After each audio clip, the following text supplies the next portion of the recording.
বিজেপির প্রচারে তৃণমূলের second in command Abhishek Bandyopadhyay. নিশ্চিতভাবে এই হেডলাইন দেখে আপনারা অনেকেই অবাক হয়েছেন, ভাবছেন এর মধ্যে কি হেঁয়ালি লুকিয়ে রয়েছে। বিশ্বাস করুন, কোনো হেঁয়ালি নয়। আজকে অভিষেক বন্দ্যোপাধ্যায়ের একটি বক্তব্য দেখাবো এবং তিনি যে দাবিটা করেছেন প্রধানমন্ত্রী নরেন্দ্র মোদীর ছবি দেখিয়ে, সেটা কার্যত বিজেপির হয়ে রাজনৈতিক প্রচারে অনেকটাই সুবিধা করে দিয়েছে অভিষেক বন্দ্যোপাধ্যায়। আপনারা হয়তো অনেকেই জেনে গিয়েছেন বা অনেকেই দেখে থাকতে পারেন, তাও আরো একবার আনবো সেই ভিডিওটি।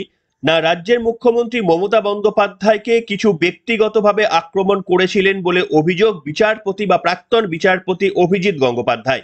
যেহেতু তৃণমূল কংগ্রেসের পক্ষ থেকে বিভিন্ন জায়গায় দাবি করা হচ্ছে যে সন্দেশখালীর মা বোনেরা টাকার কাছে বিক্রি হয়ে গিয়েছে, 2000 টাকার কাছে বিক্রি হয়ে গিয়েছে, এটাকে প্রতিবাদ জানাতে গিয়ে প্রাক্তন বিচারপতি অভিজিৎ গঙ্গোপাধ্যায় বলেছিলেন মুখ্যমন্ত্রী মমতা বন্দ্যোপাধ্যায়কে এই একই প্রশ্ন। আমরা সমর্থন নিশ্চিতভাবে করি না এবং এই কারণে নির্বাচন কমিশন তাকে শোকজও করেছেন। কিন্তু এই মন্তব্যকে নিয়ে হাতিয়ার করতে গিয়ে যে মমতা বন্দ্যোপাধ্যায়ের দাম কত, এর উত্তর নাকি অভিষেক বন্দ্যোপাধ্যায়ের আছে। ভাবুন, এই প্রসঙ্গটা তো একেবারেই অপ্রাসঙ্গিক। মমতা বন্দ্যোপাধ্যায়ের দাম কত, এই কথাটা যতবার মুখে উচ্চারণ হবে ততবারই বোধহয় অসম্মান করা হয় তাকে। আর অভিষেক বন্দ্যোপাধ্যায় সেটি আরো একবার জনসমক্ষে নিয়ে এসে একদিকে মুখ্যমন্ত্রীরই অপমান করলেন যে মমতা বন্দ্যোপাধ্যায়ের দাম কত এই শব্দবন্ধটি বলে, এবং দ্বিতীয়ত হচ্ছে তিনি একটি মোদির ছবি দেখালেন এবং দিদির ছবি দেখালেন। তা নিয়ে তিনি দাবি করলেন যে মমতা বন্দ্যোপাধ্যায়ের দাম হচ্ছে ঠিক এতটুকু। আপনারা দেখেছেন হয়তো অনেক জায়গায়, তাও আপনাদের সামনে দেখাবো এবং বিশ্লেষণ করব কিভাবে বিজেপির হয়ে প্রচারে সুবিধা করে দিলেন অভিষেক বন্দ্যোপাধ্যায়। শুনুন তার বক্তব্য। কখনো তমলুকের প্রার্থী দাম জিজ্ঞেস করছে, আমি আজকে মমতা ব্যানার্জির দাম বলতে এসেছি। এই হচ্ছে মমতা ব্যানার্জির দাম, এই হচ্ছে মমতা ব্যানার্জির দাম। মমতা ব্যানার্জির দাম, তুমি যার টিকিট হয়ে রাজনীতি করো সে মাথা নিচু করে মমতা ব্যানার্জিকে প্রণাম করে, আর তুমি মমতা ব্যানার্জির দাম জিজ্ঞেস করছো। এই মমতা ব্যানার্জির দাম বাংলার 10 কোটি মানুষের দাম, সতীশ সামন্তর বিপ্লবী মাটির দাম। যে নরেন্দ্র মোদীর টিকিট ধরে তুমি রাজনীতি করো সে মাথা নিচু করে প্রণাম করছে মমতা ব্যানার্জিকে। এটা বাংলার মাটি, দুর্জয় ঘাটি।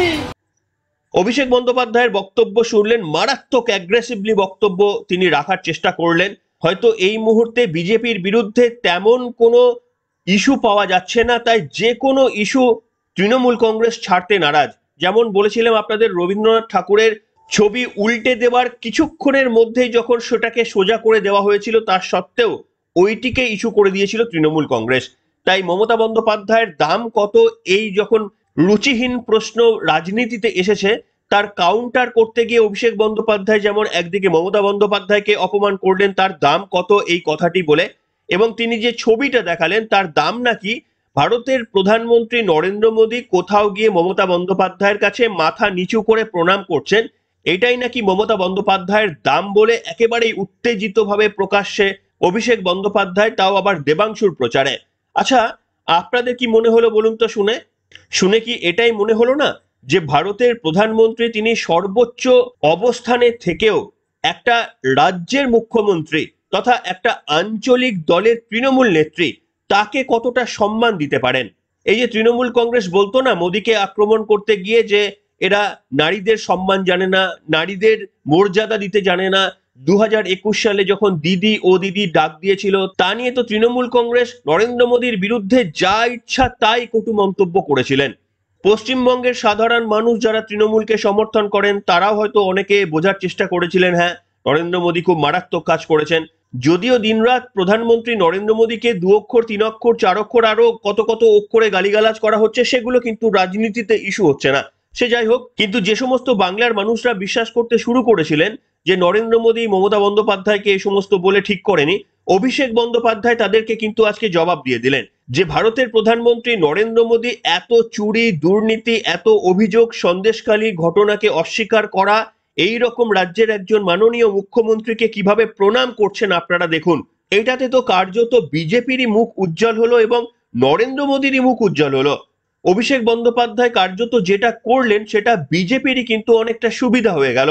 অন্তত বিরোধীরাও যদি মেনে নেয় যে বিজেপির সর্বোচ্চ নেতৃত্ব অর্থাৎ নরেন্দ্র মোদী, তিনি যদি মহিলাদের এইভাবে সম্মান করেন, প্রকাশ্যে গলা ফাটিয়ে যদি অভিষেক বন্দ্যোপাধ্যায় তা স্বীকার করে নিতে পারেন, তাহলে দেশ জুড়ে এটা তো সব থেকে ভালো বিজ্ঞাপন যে বিজেপির আমলে নরেন্দ্র মোদীর নেতৃত্বে মহিলাদের কতটা সম্মান করা হয়। অভিষেক বন্দ্যোপাধ্যায়কে আমার মনে হয় ধন্যবাদ জানানো উচিত বিজেপির প্রত্যেকটি নেতৃত্বদের। আসলে ইস্যু না পেয়ে তৃণমূল কংগ্রেসের এমন অবস্থা হয়ে গিয়েছে যে তারা ভেবেও দেখছেন না যে এটিকে নিয়ে বক্তব্য রাখলে সেটাতে দলের কতটা লাভ হচ্ছে আর বিরোধী দলের কতটা লাভ হচ্ছে। যে বক্তব্য অভিষেক বন্দ্যোপাধ্যায়ের শোনালাম তাতে পশ্চিমবঙ্গের মানুষ অন্তত আরো বেশি করে নিশ্চিন্ত হয়ে গেলেন, যাদের সংশয় ছিল অন্তত যে বিজেপি সত্যি সত্যি সম্মান করে, বিজেপি নারীদের সম্মান করে। অভিষেক বন্দ্যোপাধ্যায় নিজে গলা ফাটিয়ে চিৎকার করে সেই বক্তব্যই আপনাদের সামনে তুলে ধরলেন। শুধু অভিষেক বন্দ্যোপাধ্যায় নয়, রাজ্যের মাননীয় মুখ্যমন্ত্রী মমতা বন্দ্যোপাধ্যায়ও কিন্তু বিজেপির হয়ে ব্যাট ধরলেন। কিভাবে সেটা আপনাদের জানাচ্ছি। একটি জনসভা থেকে রাজনৈতিক প্রচার করতে গিয়ে মুখ্যমন্ত্রী মমতা বন্দ্যোপাধ্যায় বিতর্কিত মন্তব্য করেছেন। আপনারা সেটা হয়তো সকলে শুনেছেন যে ভারত সেবাশ্রম থেকে শুরু করে আসানসোলের রামকৃষ্ণ মিশন, এমনকি ইস্কন মন্দির, এদের মধ্যে কেউ কেউ রয়েছেন বা এদের একটি অংশ নাকি বিজেপি হয়ে গিয়েছে। পুরের একজন মহারাজ আছেন, আমি শুনেছি অনেক দিন ধরে, কার্তিক মহারাজ। ভারত সেবা সংঘকে আমি খুব শ্রদ্ধা করতাম। আমার শ্রদ্ধার্ঘের একটা তালিকায় তারা অনেক দিন ধরে আছে। কিন্তু যে লোকটা বলে আমি তৃণমূল কংগ্রেসকে এজেন্ট বসতে দেবো না, সে লোকটাকে আমি সাধু বলে মনে করি না। তার কারণ তিনি ডাইরেক্ট পলিটিক্স করে দেশটার সর্বনাশ করছেন। আমি আইডেন্টিফাই করেছি কে কে করেছেন। আসানসোলে একটা রামকৃষ্ণ মিশন আছে। আমি রামকৃষ্ণ মিশনকে কি হেল্প করিনি? সিপিএম যখন খাবার বন্ধ করে দিয়েছিল, আপনাদের অস্তিত্ব নিয়ে, স্বাধিকার নিয়ে, তখন কিন্তু আমি পুরো সমর্থন দিয়েছিলাম। মা বোনেরা আসতো, তারা তরকারি কেটে দিত, আর সিপিএম কিন্তু আপনাদের কাজ পর্যন্ত করতে দিত না। কিন্তু আমি জানি কয়েকজন, সবাই তো নয়। যেমন আমি শুনলাম আসানসোলের একটি মিশন আছে। ইস্কনও মনে রাখবেন 700 একর জমি দিয়েছি ইস্কন শহর করবার জন্য নদিয়াতে। ইস্কনেরও একটা মন্দির আছে, ইস্কনেরও একটা মিশন আছে। একটা দুটো তো থাকবেই। দিল্লি থেকে নির্দেশ আসে, বলে বিজেপিকে ভোট দেওয়ার জন্য বলো। কেন করবে সাধু সন্তরা এই কাজ? কিন্তু রামকৃষ্ণ মিশনকে সবাই সম্মান করে, শ্রদ্ধা করে। ওদের কাছে একটা হোয়াটসঅ্যাপ আছে গ্রুপ, ওদের যারা মেম্বার হয় তাদের নাম যারা দীক্ষা নেয়, তাদেরকে আমি ভালোবাসতে পারি, আমি দীক্ষা নিতে পারি, কিন্তু রামকৃষ্ণ মিশন ভোট দেয় না কোনোদিনও, এটা আমি জানি। তার আমি অন্যকে কেন ভোট দিতে বলবো? কেউ কেউ ভায়োলেট করছে, সবাই নয়। প্রথম কথা হচ্ছে, এই ধরনের ধর্মকে জড়িয়ে মুখ্যমন্ত্রী এই ধরনের বক্তব্য রাখছেন, সেটা একেবারে অত্যন্ত রাজনীতির একটা ঘৃণ্য দিক। তার কারণ তিনি একটি ধর্মকেই কিন্তু এইভাবে কথা বলতে পারেন, বাকি ধর্মগুলোকে নিয়ে এই ধরনের মন্তব্য তিনি করার সাহস দেখাবেন না। তার কারণ ভারত সেবাশ্রম বলুন, রামকৃষ্ণ মিশন বলুন, এগুলোর ওপর মানুষের আস্থা রয়েছে। মুখ্যমন্ত্রী মমতা বন্দ্যোপাধ্যায়ের এই ধরনের লঘু আক্রমণ মানুষের মনে আঘাত আনতে পারে এবং এর পরিণামও কিন্তু তৃণমূল কংগ্রেসকে ভুগতে হবে। মুখ্যমন্ত্রী মাঝে কোথাও একটা গিয়ে বলছিলেন যে ওই সমস্ত প্রতিষ্ঠানের সাধুরা নাকি বিজেপিকে ভোট দেওয়ার জন্য আবেদন জানাচ্ছেন। রাজ্যের মুখ্যমন্ত্রীকে প্রশ্ন করি, যদি সত্যি সত্যি আপনার বক্তব্য সত্যি হয়, সাধুরা যদি বিজেপিকে ভোট দেওয়ার আহ্বান জানান, তার মানে তো এটা তো বিজেপিরই ফেস লিফট হলো। সত্যি তার মানে বিজেপি সঠিক জায়গায় রয়েছে, বিজেপি সঠিক কাজ করছে। এটাই তো কার্যত আপনি মানুষের সামনে পরিষ্কার করে দিলেন।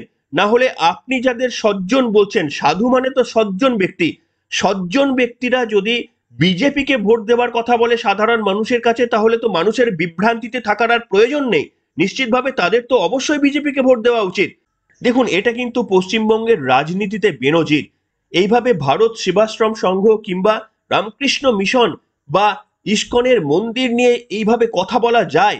রাজ্যের মুখ্যমন্ত্রী অন্যান্য যে সম্প্রদায় রয়েছে, তাদের যে প্রতিষ্ঠান রয়েছেন, একটি বক্তব্য এই ধরনের বলতে পারবেন যে তারা পক্ষপাতমূলক আচরণ করছেন। শুভেন্দু অধিকারী তো বিভিন্ন মঞ্চ থেকে বলছিলেন যে ইমামরা সংখ্যালঘু অর্থাৎ মুসলিমদের ভোট দেওয়ার জন্য আবেদন জানিয়েছিলেন। এই বক্তব্যটা কি আপনি মঞ্চের ওপর থেকে বলতে পারবেন? নিশ্চিতভাবে বলা উচিত নয়, তার কারণ সংখ্যালঘু সম্প্রদায়ের সাধারণ মানুষের ভাবাবেগে আঘাত হতেই পারে। আপনি সেই দিকটা যদি খেয়াল রাখেন তাহলে উল্টো দিকটা কেন খেয়াল রাখেন না? আজকে মমতা ব্যানার্জি বলেছেন ভারত সেবাশ্রম সংঘ, রামকৃষ্ণ মিশন, তাদের মহারাজরা নাকি সরাসরি দল করছে। মমতা ব্যানার্জি একটাও বিজেপির মঞ্চে দেখাতে পারবেন? আর আপনার বঙ্গীয় ইমাম পরিষদ রইসুদ্দিন পুরকাইত বলছেন হিন্দুত্ববাদী নেতা নরেন্দ্র মোদীকে হারাতে হবে। আরে রইসুদ্দিন পুরকাইত 2,500 টাকায় বিক্রি হয়েছ, মাসে 2,500 টাকায় ইমাম ভাতা।